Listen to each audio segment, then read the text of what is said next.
Welcome back. Thanks for staying with us. In this week's edition of the Business Review, we take a look at a family business that was forced to scale down due to the pandemic, but is still thriving with expansion prospects on the horizon.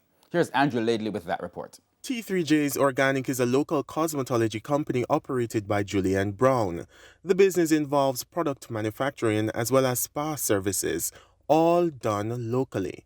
Mrs. Brown explains that she decided to start the business after multiple complaints from her clients that the chemicals in the products on the market are too harsh to the skin. In an effort to satisfy her customers, the cosmetologist decided to innovate. The products that are out there on the market space now, it's high in paraben, in artificial flavoring, in scented, right? And also loaded in petroleum. While we use a more sustainable product where we use our Jamaican coconut oil, our castor oil, our aloe vera, or nutmeg, right? And we use that, and with that blend that we take in formulating our product, it makes us unique.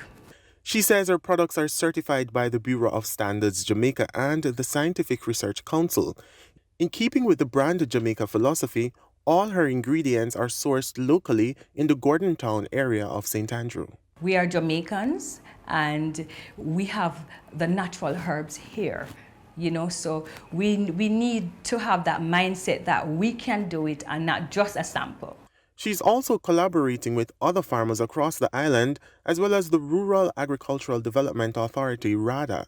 But as demand starts to outstrip supply, the entrepreneur is investing in additional space. We are also looking in planting more trees and planting more things that we can use, and not only to use, but, to recycle, because that's exactly what we are doing. We acquired 2 acres of land already, and we are looking in planting more nutmegs, more aloe vera, chocolate, and coconuts. But she explains that there are challenges. It's really hard in Jamaica, to start a business, know that you have something so good. But when you start bottling and your clients need products, and then going to source your packaging, it's not available.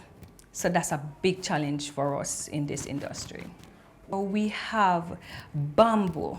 We have lots of sustainable, eco-friendly things that we can use, even, to as a byproduct. We can even make our own bottling, but it takes money. Andrew Laidley, TVJ News.